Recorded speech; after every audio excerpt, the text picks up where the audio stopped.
Valeria Marquez was lured with what she thought was a harmless gift. What followed was one of the most chilling murders Mexico has seen, and it all played out in real time. But this wasn't just a random act of violence. As the investigation unraveled, it exposed a tangled web of betrayal, cartel ties, an ex-boyfriend with deadly secrets, and a mysterious bouquet of roses left at the crime scene with a single word: sorry. Even more shocking, new witnesses are now saying it wasn't a delivery man who pulled the trigger. It may have been someone inside her salon. And trust me, the deeper we go, the darker it gets.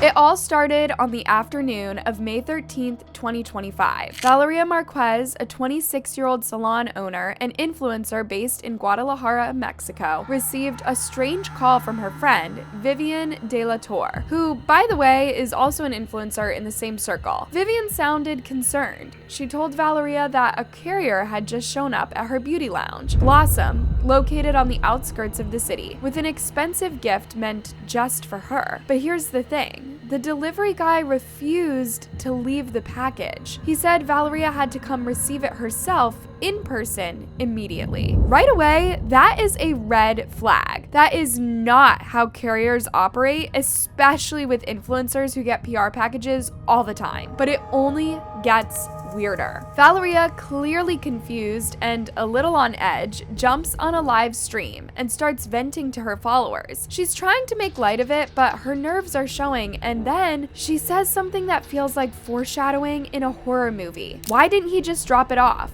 Maybe they were going to kill me. Were they going to come and take me away or what? People watching thought that she was joking, doing that dramatic influencer thing for the camera. Some even laughed, but there was something off in her tone, something in her voice that made your stomach twist when you heard it. And it turns out she may have been right. Despite her anxiety, Valeria decided to head back to the salon. She arrived at Blossom at around 6:20 p.m. One of her female employees was already waiting for her. The woman confirmed that yes, a man had come by asking for Valeria earlier, dressed like a delivery guy, but he left no package. All he said was that he would return once Valeria was there in person. At this point, Valeria starts panicking a little. She's pacing, asking questions nobody has answers to. Who sent it? Why is it so expensive? And why do I need to sign for it myself? The employee didn't know. She had no idea what was going on, just that she was told to wait. Valeria, still unsettled, turns her live stream back on. She's updating her followers, trying to keep calm, smiling through her nerves. She even joked that maybe someone was just trying to impress her because she's famous. But the energy, you could feel something was about to go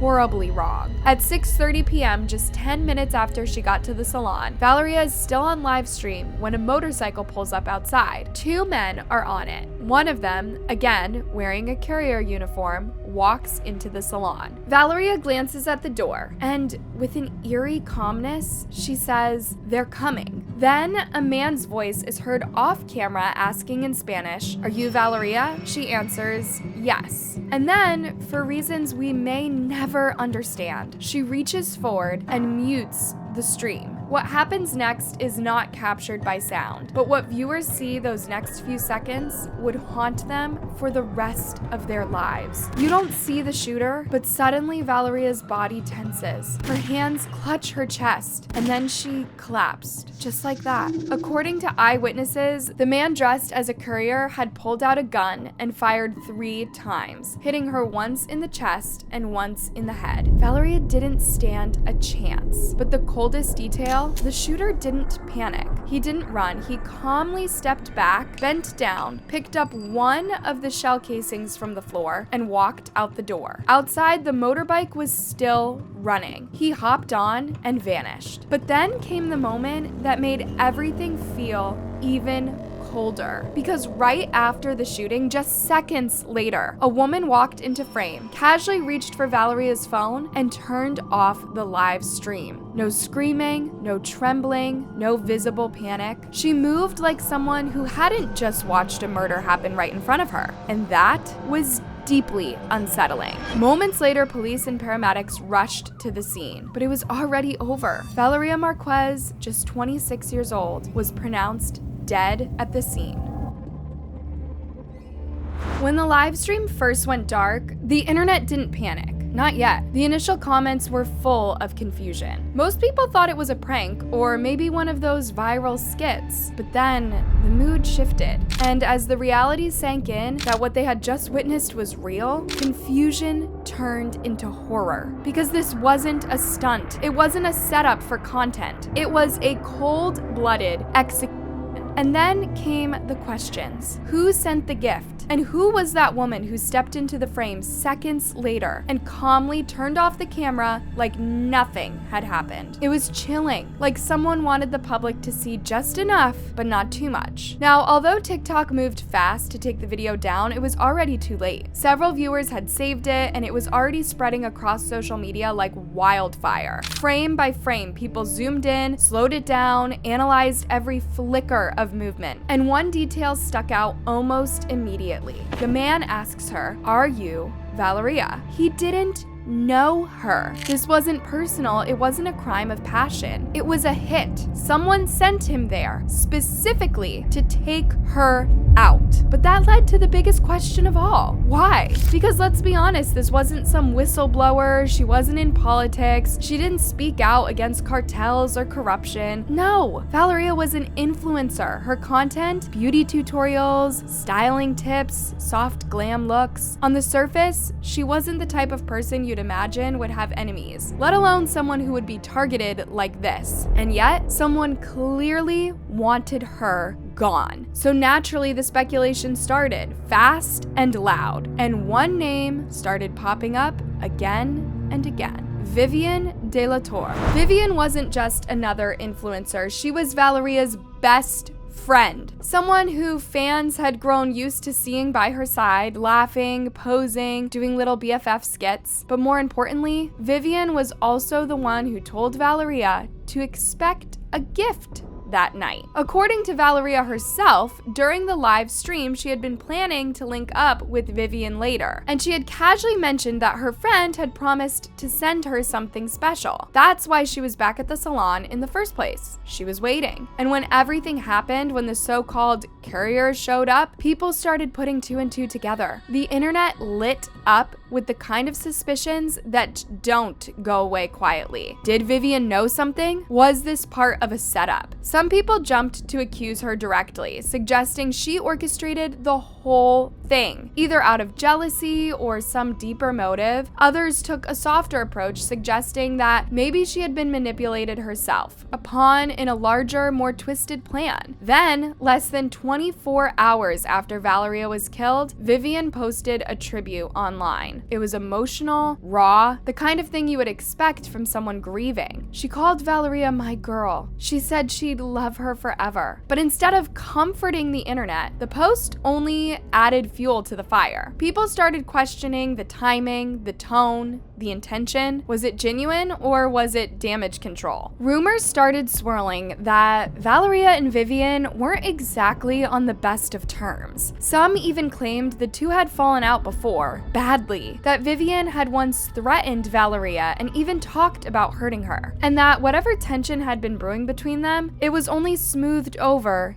days before the live stream. Vivian eventually addressed everything, the rumors, the accusations, the heartbreak. She told the press calmly but emotionally that she had no idea anything like this was going to happen. She explained that Valeria received gifts all the time and that the drink and stuffed toys seen in the live stream, that was her, a harmless gesture, something she had done for her friend a dozen times before. Vivian later gave an official statement, not to a single detective, but to more than a dozen specialists from the Jalisco State Prosecutor's Office, who showed up at her home ready to take her full testimony. This wasn't just protocol, this was pressure. They needed answers fast. During her statement, Vivian didn't hold back. She gave them full access to Valeria's phone, even providing the password, which immediately opened the door to a flood of data, messages, and chilling digital footprints. Vivian also revealed something the public hadn't known up until that point. Valeria wasn't the sole owner of the salon where she was killed. In fact, she had two additional business partners, one of them being her uncle, and the other his partner. But curiously, the identities of both men still have not been released to the public. And then came a revelation that made investigators stop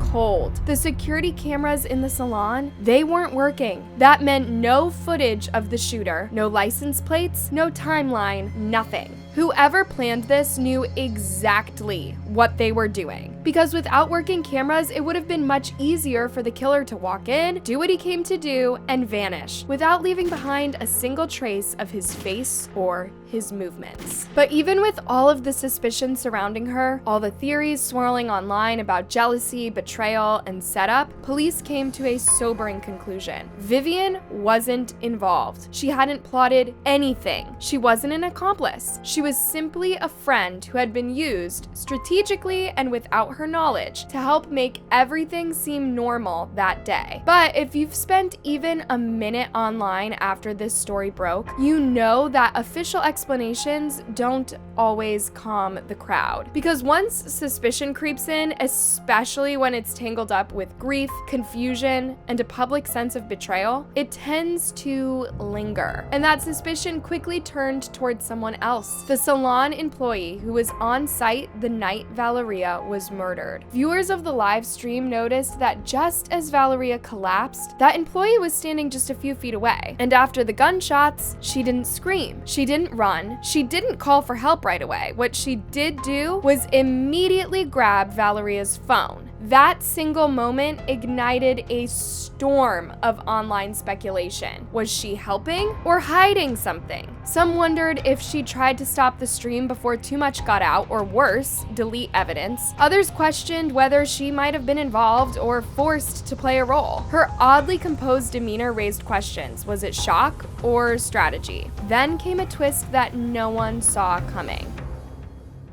A woman named Paola came forward, claiming she witnessed the entire thing and dropped a bombshell. It wasn't the delivery guy who pulled the trigger. According to her, it was the employee, Erica, who shot Valeria. Paola said that there was no outside involvement and that she planned to confirm her statement to the prosecutor's office. And just when the internet was catching its breath, another friend of Valeria's, who chose to stay anonymous, added more fuel to the fire. Valeria had allegedly received real threats in the days leading up to her murder. According to the friend, the threats started in the clubs, a place Valeria often went to unwind, dance, live her life. But someone didn't like that. Someone somewhere apparently felt she had no right to be enjoying herself. The friend recalled one moment in particular saying in Spanish, they told her, "Why are you having fun? I'm here suffering and you're out partying." It was bitter, personal, and angry. And hearing that makes this entire situation even more heartbreaking, because it suggests that Valeria's murder wasn't just about opportunity. It may have been about resentment, jealousy, or someone who could not stand to see her shine. The friend was clearly still in shock, telling reporters through tears why her, why those friendships. She didn't deserve it. And she didn't. None of this makes sense. Not the threats, not the timing, not the way it all played out on a live stream in front of thousands. But then came the final twist of the knife. A few days after the murder, someone left a bouquet outside of the salon, wrapped in sleek black paper. A ribbon, no signature, just a card that read, "Sorry." Police didn't see it as a tribute, they saw it as a taunt, maybe even a confession. A silent message from someone who had been there, someone playing games with grief. And while that bouquet was being bagged as evidence, detectives were deep in Valeria's phone, reading messages that pointed to something much more personal and much, much more dangerous.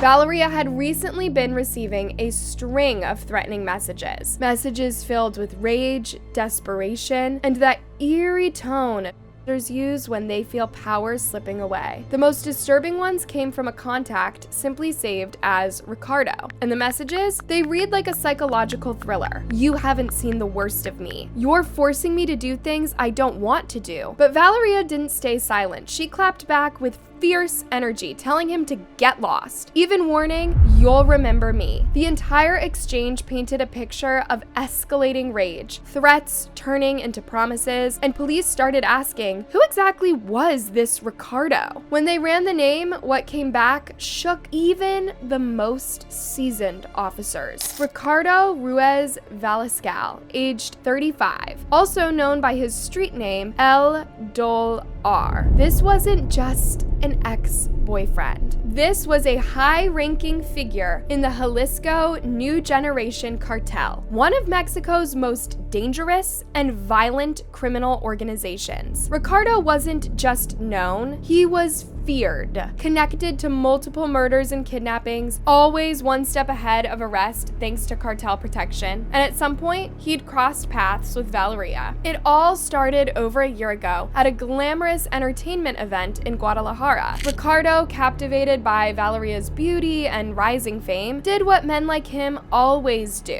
used wealth and power as bait. Lavish gifts, VIP access, designer clothes, and Valeria, young, ambitious, maybe even curious, stepped into his world. For a while, she lived like a queen, but behind the glitz was a dark obsession. Ricardo's jealousy spiraled. He began controlling everything: who she talked to, what she wore, what she posted. He banned her from taking ads unless he approved. Her image belonged to him, her freedom gone. And when she pushed back, he didn't just yell. He sent men to her in public at a bar. A brutal warning. That incident changed everything. Valeria Marquez posted photos of her injuries, named her and told the world she was done. She moved, tried to start over, but Ricardo wasn't finished. He stalked her, he harassed her, and threatened her. And in one of the most haunting posts she ever made, Valeria left this behind. "If anything happens to me, you'll know who did it." Police believe she was right. This wasn't a random act of violence. This was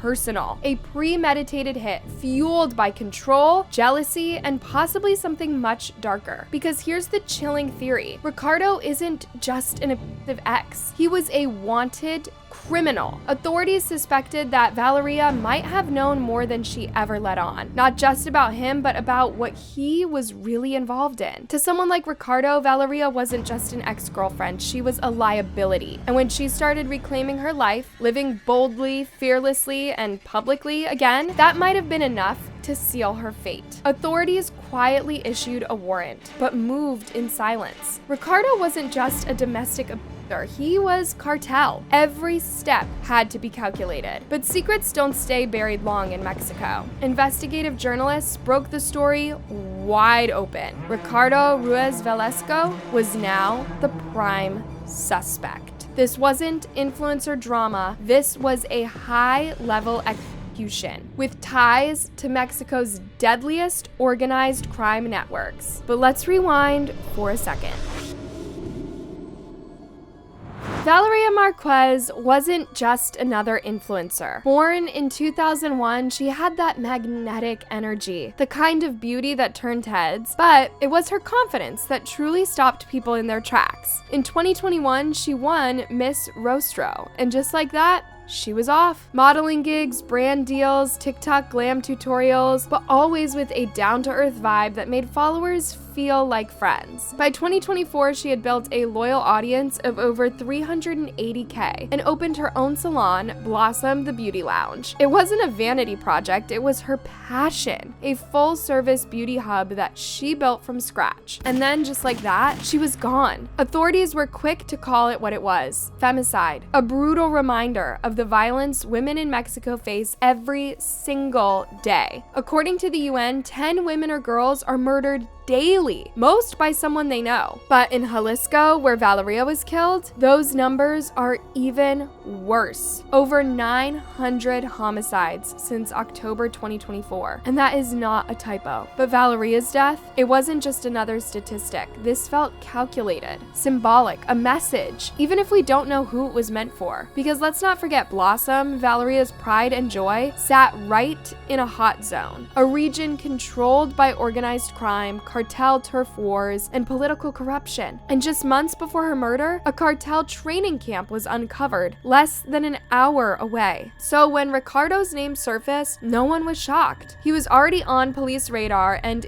instantly became the prime suspect. But when they showed up to arrest him, poof, gone. According to reports, he dipped out of Guadalajara the same night Valeria was killed. And with his cartel ties and serious resources, slipping off the grid would be child's play. Maybe he's hiding out in another state, maybe he's holed up with allies, maybe he's already embedded with a rival group. Either way, he's missing. Meanwhile, investigators are scrambling to ID the actual triggerman. They pulled footage from Valeria's live stream and nearby surveillance cams, and what they found? Chilling. One shooter stood out. Dark blue helmet, bold, white R stamped on the back. Now, was this just a coincidence or was it a message? Some believe the R was a bold, symbolic nod to Ricardo himself, almost like the shooter wanted people to know who sent him. Others think it may have just been incidental. Either way, it became a critical clue.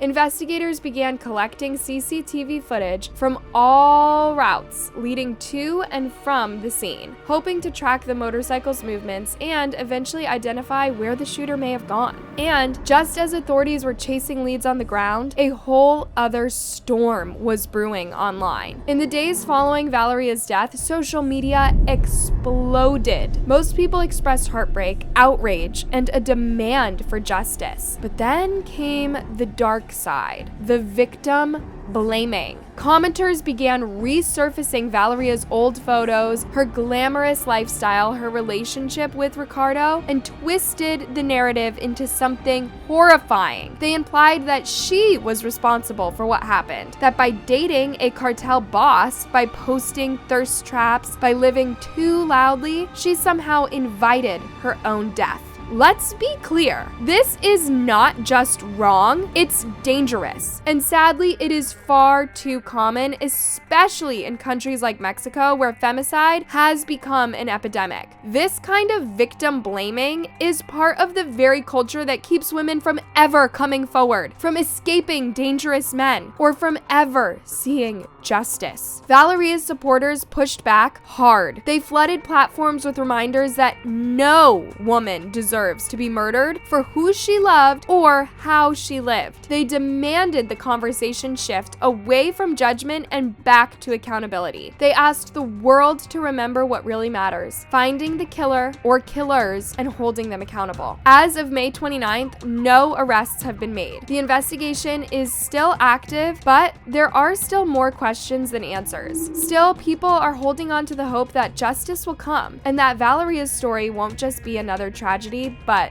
a turning point. So what do you think? Was it Ricardo, Erica, Vivian, or is there something even darker going on behind the scenes? Drop your theories in the comments. I need to hear them. And if you haven't already, like, subscribe, and hit that bell, because the next video is even wilder.